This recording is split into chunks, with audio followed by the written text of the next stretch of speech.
The Dragonboard 410c here in the middle of a wall of devices here. They are very busy, huge aeroplanes here in the embedded world. And hi, nice to see you again. So who are you? Hello, I'm Dieter from Aero in Central Europe here, and I'm more or less responsible for our 96 board portfolio and to bring the Snapdragon into industrial designs. So this is just in the middle right here, and already, even though it's just kind of like new, it's enabled a lot of stuff.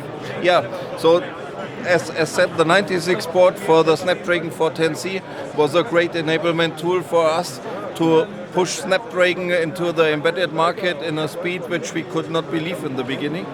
So what you can see here are designs we did in the last 12 months, and more or less these boards are based on the Dragonboard 410c. Is it all your partners doing stuff with you? Yeah. So you can go from a development board to do something more specific. Yes, and exactly this is, in my eyes, this is one of the biggest advantage of the 96 boards, because it focuses on really, let me say, giving you a way from idea to production. With a platform which is available also for embedded usage, for industrial long-term availability, for extended temperature range, and so on. So, for example, there's some very small ones right here. What are we looking at? Some board, or like could be like this small. Sorry about that. So right here. Yeah, very small. This is a very small member of this family. It's a shrink-down version of the Snapdragon 410. Reduced to the absolute minimum what is required to get it working. So you just have to supply power and it's up, and it's working as a Wi-Fi and Bluetooth connected device, for example, to collect data via Bluetooth and send them up to the cloud. It can run potentially all the same software. Yes. Everything. Yeah. And this is MediaTek DB4X. Yes. And they also do a board like this. They have this is like a spin kind of on the Dragonboard 410. There's a few different ports, right? Yeah, they added Ethernet, for example, which is a feature which is very often requested, and they also added a real-time clock on the board. And with a little battery there, so it can save the battery. Exactly. Can save the time. Yeah. And some other examples do you have? Yeah, for example, Caro is a company well known in the embedded market for more than 15 years, I guess.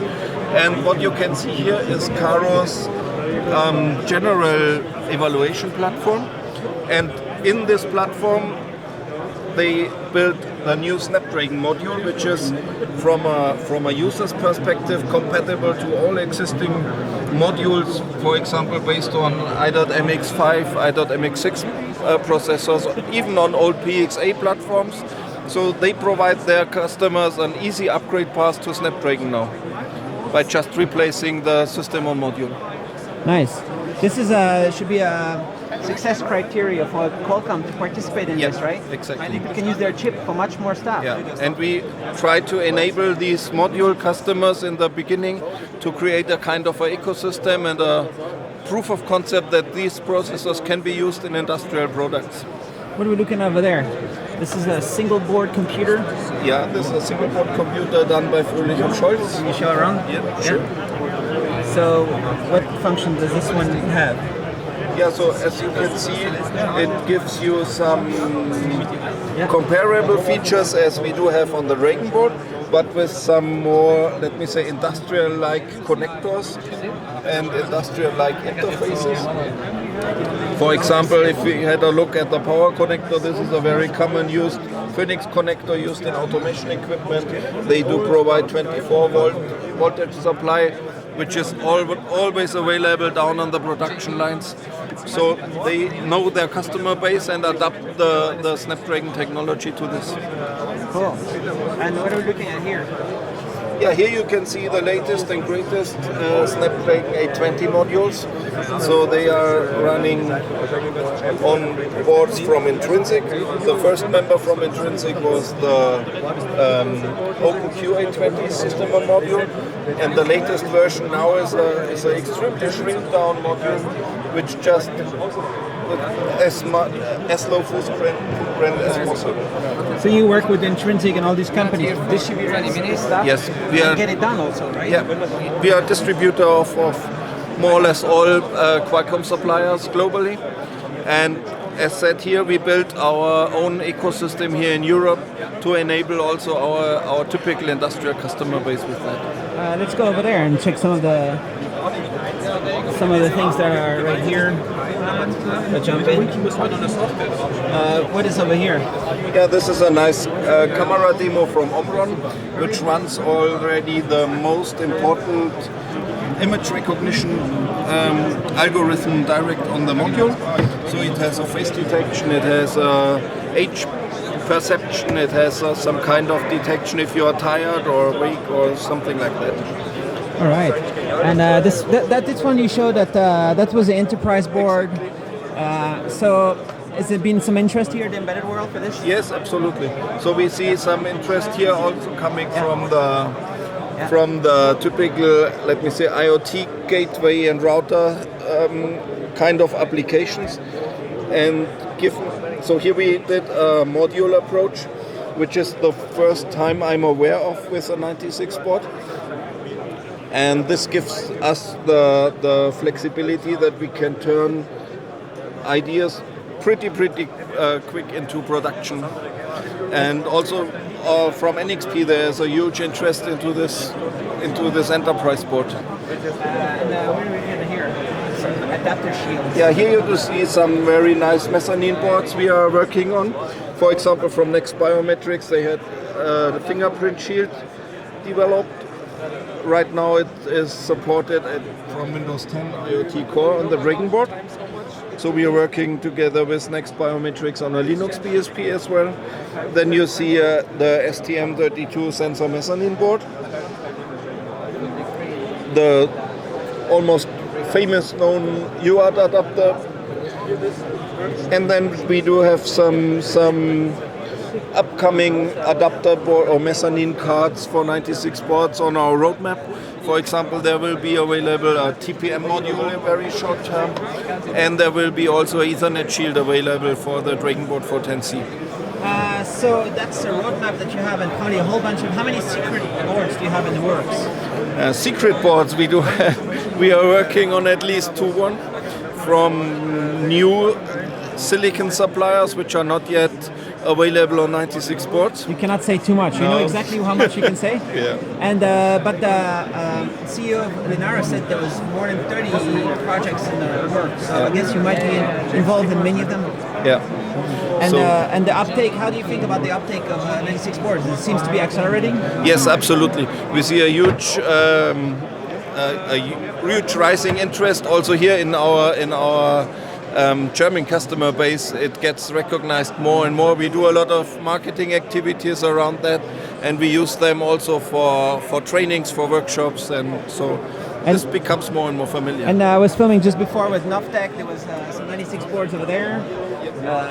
There was that one. We checked it out. What would you say about this? Yeah, you see here the Chameleon, which is based on the Altera now Intel SoC device, which is a combination of a Cortex A9 processor and the FPGA fabric. That's very interesting for the FPGA development market. Yeah, this gives you a lot of, let me say, great flexibility and some very new and interesting possibilities, for example, for driver testing in hardware. So that could be also very interesting for the kernel hackers as a platform to do some things which are not possible on a pure processor platform. And here you have this is IMX, right? Yeah, this is MIRKit, and this is a i.MX 7 based solution. And also these two boards will show up on the 96 board website very soon. And can we walk around just a little bit? It's a huge booth around here. The Aero, there's a lot of stuff going on. What kind of things are going on here? Yeah, we have a lot of new stuff on the booth, which is announced even this week. So, for example, from Cypress, the new PSOC 6 device. What do you do with Cypress?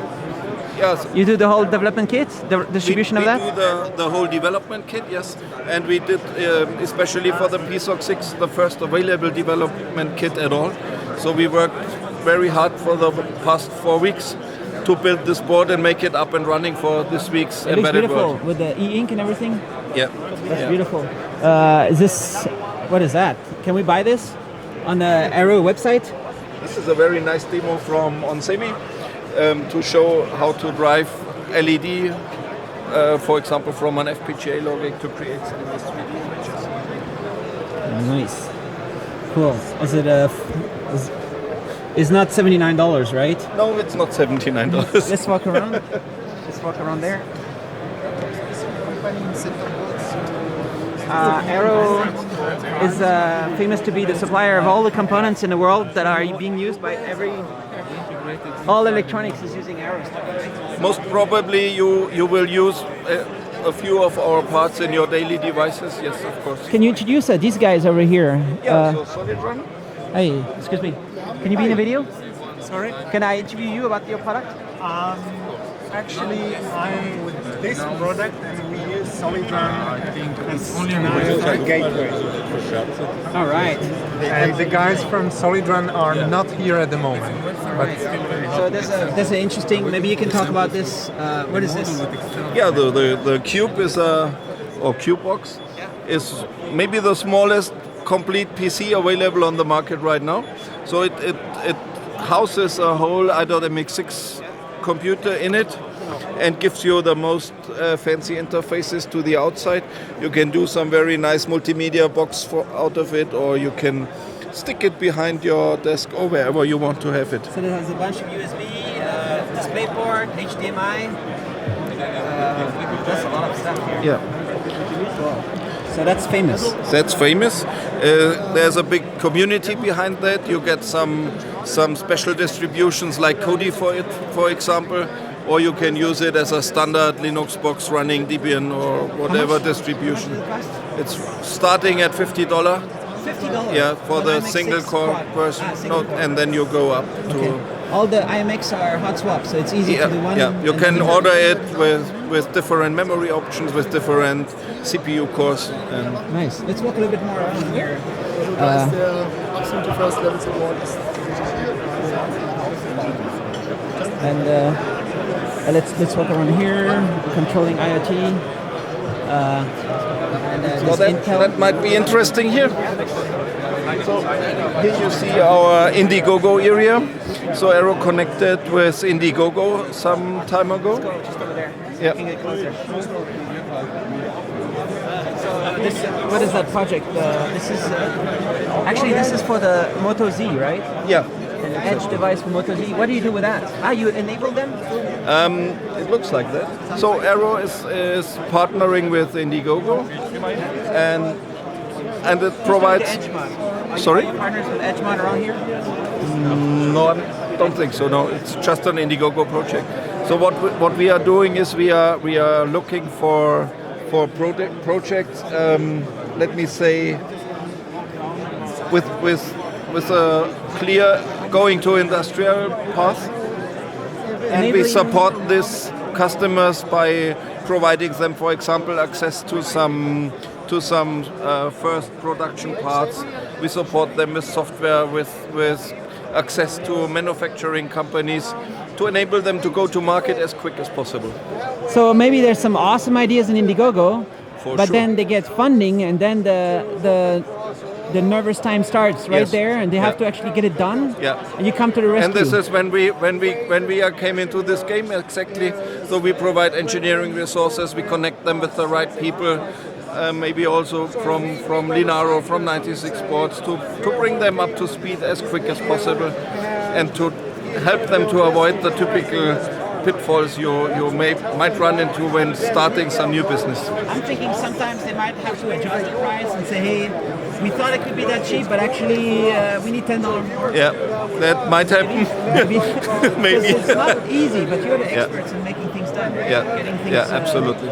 Getting all kinds of dog tracker. Right, so big booth, cool booth, and the 96 boards is a star, right? Thank you. Yeah, absolutely. So for us, as said, this is a kind of a key technology when we talk about new processor platforms. and gives customers access to working solutions. Yeah, sorry. It gives access to working solutions, yeah. Yeah. So, all this stuff. Cool. All right, so thanks for showing. Thank you.